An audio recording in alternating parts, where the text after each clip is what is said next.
Hey guys, welcome back to Armchair Conversations with Rob. Today, well, I always do something to get your attention, so bow.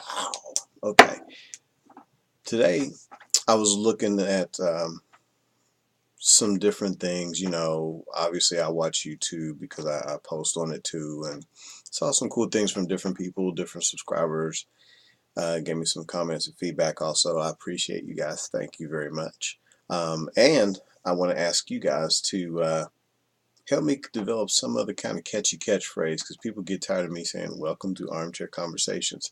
But anyway, I was watching some things because they always have those little lists online, like on Watch Mojo and people like that, 10 best this, 11 that.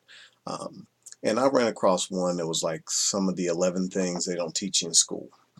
um, and this one happened to be by Bill Gates, and I mean Steve Jobs has one, and a couple other people have one, and there were a couple things that just kind of struck me there that I want to talk about and share with you guys because it just kind of hit my mind. In general, list was good. A couple things made me uncomfortable, which is always a good marker on the field that you need to examine that, especially if you're trying to make your life on purpose. And the top rule that they don't teach you in school is that life is not fair and that you get used to it. And I say also and get over it. But one that also kind of plugged me the wrong way and went with it was the world doesn't care about your self-esteem. The world will expect you to accomplish something before you feel good about yourself. Now, I get the gist of what he's trying to say, and obviously the man is more successful than me. Um, and so I wanted to examine it a little bit and share with you guys, kick it around, and you guys give me some feedback and tell me what you think too. Um, he has a point because you to become something in life, you do have to do. You have to have some actions, some goals, some dreams you have to take and go forward in the world and make your mark. I don't think everybody's going to be a Bill Gates, but everybody's not going to be a nobody either or a loser. That's one of the other things that he mentioned that they don't teach you in school is that there are winners and losers in life. And eliminating that from school and eliminating competition isn't always the best thing. It might be useful to teach people to value people as people, but it isn't necessarily the most useful thing for teaching your kids to have drive and motivation to become successful, but that's another thing. But he said that the world will expect you to accomplish something before you feel good about yourself. I'm curious as to how many of you people find that's true. I think that it can be true in a lot of situations. For example, you've got um, an infinite number of times a day to do something good.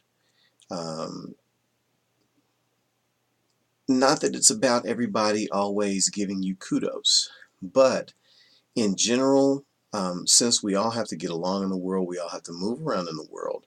Um, there are times when the expectations of other people, the accolades of other people, and the ideas and perceptions of other people can be useful and important, especially if the goal that you have to accomplish is something that you can't do in a vacuum by yourself, because we don't live in a vacuum. We don't live in a situation where we can only depend on ourselves, only rely on ourselves, never have to interact with anybody and get everything we want.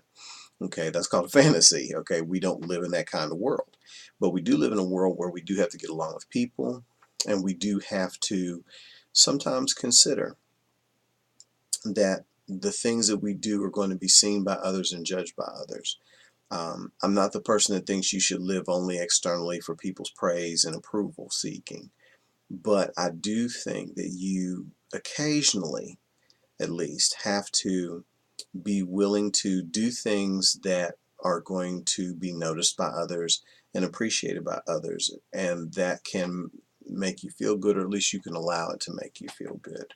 So I just want to touch on that one just for a brief moment and say that I do get where he's coming from, because, for example, if Bill Gates was just another nerd on the street, and I use the term nerd with respect because I'm kind of a nerd myself, but if he was just another nerd on the street that hadn't come up with Windows and hadn't become a billionaire, there's a whole lot of things that he wouldn't have been afforded the luxury and privilege of. Um, and so that being said, because of the things that he has done that other people have judged worthy and have been willing to shell out their hard-earned money for, or investors back him for, it has allowed him to do and accomplish things that he might not have accomplished if he was just another Joe Blow running around on the street. And because of the fact that he had to a certain extent, be judged as valuable by society, he now is afforded the opportunity to do some amazing things. Again, nobody's perfect, and I'm sure there are things that he's done that aren't so cool, at least depending on those of you who are very computer savvy and maybe don't like Windows are concerned, or some of the history behind Microsoft and the companies related. Um, but think, there are things that he did do that allowed people to believe in him, invest in him, and help him to get to where he is today. So in that regard, he is now allowed to afford himself some semblance of confidence, cockiness, maybe even arrogance, because of the fact that people deemed something that he did, or some things that he did, or the person that he was, or the actions that he took as worthy of accolades. So the world doesn't care about your self-esteem. The world will expect you to accomplish something before you feel good about yourself. The negative aspect of that right off the cuff for me was, that means also that if you shoot yourself up too high, if you're too arrogant, if you're too proud of yourself, having not really done anything for yourself, for the community, for other people, um, that people are going to be more likely to shoot you down. Um, for example, the guy who's never helped anybody but walks around like he owns everything, do you ever really want to be nice to that guy? Do you go out of your way as human beings, and be honest, because we are human beings and I don't believe anybody's perfect or that we should be. I think it's a journey. But there have been times when you've seen somebody that's just a little too full of themselves, a little too arrogant, and you kind of want to shoot them down. You want to find something wrong, you want to pick apart something that they're doing or saying or being, because they don't seem to have that right blend of confidence and humility, or that right blend of confidence and camaraderie, or whatever combination of words you want to use, but they don't have the balance between being proud of themselves and powerful, and being okay with everybody else's right to exist. And those people, you kind of pick at them, you secretly, even if you don't actually say it because you're trying to pretend that you're not human, um, that you secretly want them to fail. And so I guess that's the negative side of what he's saying, is that, if you try to do too much too fast, or you try to do things in a way that doesn't acknowledge the fact that you have to be somewhat approved of by the world and get along in it, can open you up to scrutiny and subject you to outright sabotage. So anyway, so points to take away with this one: life is not fair. Get used to it. And that there is a level of your self-esteem that is, of course, your own responsibility, because the first word is self. But there's also a level of self-esteem that you will not necessarily be allowed to have unless you are willing to interact with the world, do and give, as well as receive. So just clipping it, touching it, thinking about it.